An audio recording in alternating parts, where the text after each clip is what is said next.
Congressman and member of the House Foreign Affairs Committee, House Homeland Security Committee, August Pfluger. Congressman, it's great to see you. Thanks very much for your leadership on this issue. You've been doing a great job, and I want to get your take on why we are not responding to this crisis at all out of the White House. And by the way, why is the Chinese Communist Party sending people in through our wide open border when they already abuse the visa process? They're abusing the visa process and getting in here and putting surveillance programs in place. Why do they need the wide open border to do it as well? They're willing to pay $30,000, $40,000, $50,000 a head to get into this country through the porous border. Well, Maria, thanks for having me. And that is scary, isn't it? You know, when you look at the drugs, as you've mentioned, and I completely agree with Brandon Judd in that last segment that you just mentioned. I talk with him regularly. It's billions of dollars to the cartels. I mean, this is a big business. The pictures that I posted last night, that was a routine traffic stop in San Antonio, Texas.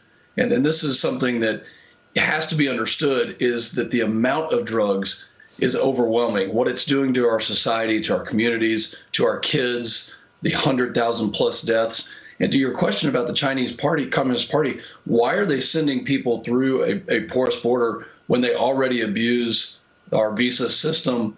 It makes you wonder who is coming through. And about a year ago, the sheriff's department in a very small county, Kimball County in Texas, pulled over a vehicle on another routine traffic stop and ended up arresting several what they call high priority Chinese immigrants or Chinese citizens. And it makes you wonder how many other people are coming through, what they're up to, and what their end goal is in this country. But we know it's not good, and the Biden administration refuses to do anything to stop it. Well, that's right. When I was with Border Patrol agents, they told me that they arrested Chinese engineers, engineers who wanted to come through the porous border. Joe Biden is enabling this. I don't know what they're doing, but they've got police stations across the world, including New York City, and we haven't done anything about that. So the Communist Party reported its first COVID death in weeks as House Republicans released a new report confirming that the virus could be tied to China's biological weapons program. I spoke with former HUD Secretary Dr. Ben Carson yesterday about the administration's response to this pandemic. Watch this. I've noticed that our current commander-in-chief doesn't seem to be that anxious to point the finger at China. You have to kind of wonder what relationship is there that may have some negative impact on the citizens of our country. And it's something that's very worrisome. Congressman, this is very worrisome. Is Joe Biden compromised with dealing with China after all the money his family has taken? Well, it is extremely worrisome, and I think that's exactly what House Republicans want to figure out. This is important because it's our national security that's at stake. You cannot have the commander-in-chief, the president of the United States, under the thumb of the Chinese Communist Party. In this first report that the intelligence community, the intelligence committee, led by people like Brad Winstrop, have come out with, show that a lot of information was suppressed. Surprise, surprise, more suppression of information than Americans need.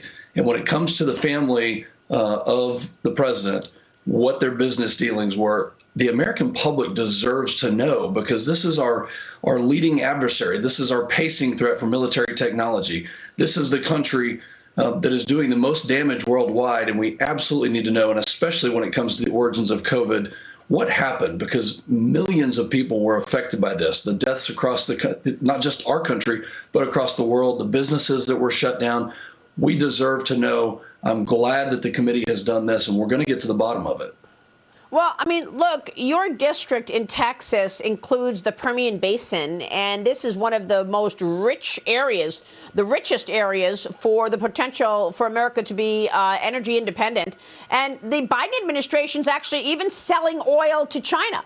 They're planning to buy 3 million barrels of oil to replenish the Strategic Petroleum Reserve, which he has gotten to levels not seen since 1984. No price per barrel has been released. 180 million barrels were drained from the reserve this year, bringing the stockpile to the lowest level since 1984. What are your thoughts on this, Congressman? I mean, this was supposed to be an emergency stockpile. You're absolutely right. and I do represent the Permian Basin, and I've long said it's time to put Midland over Moscow. But the president has done just the opposite. He's putting our foreign countries, partners, adversaries, in the case of Russia, over the United States. Let's put this in perspective. The Strategic Petroleum Reserve has over 700 million barrels that is only to be used in the case of an emergency, maybe a storm, maybe a conflict, geopolitical conflict, not a political emergency like he used. We're down to 300 and maybe 80 million barrels. In perspective, the United States uses 20 million barrels a day. That's our demand. And he's going to put 3 million barrels back. I mean, this is kind of a joke. What he needs to do is permitting reform. What he needs to do is unleash American energy so that not only do we have the ability to refill the Strategic Petroleum Reserve, but that we can bring prices down and inflation down. But they refuse to do that. They have an all-out assault on American energy, and it's continued for 2 straight years.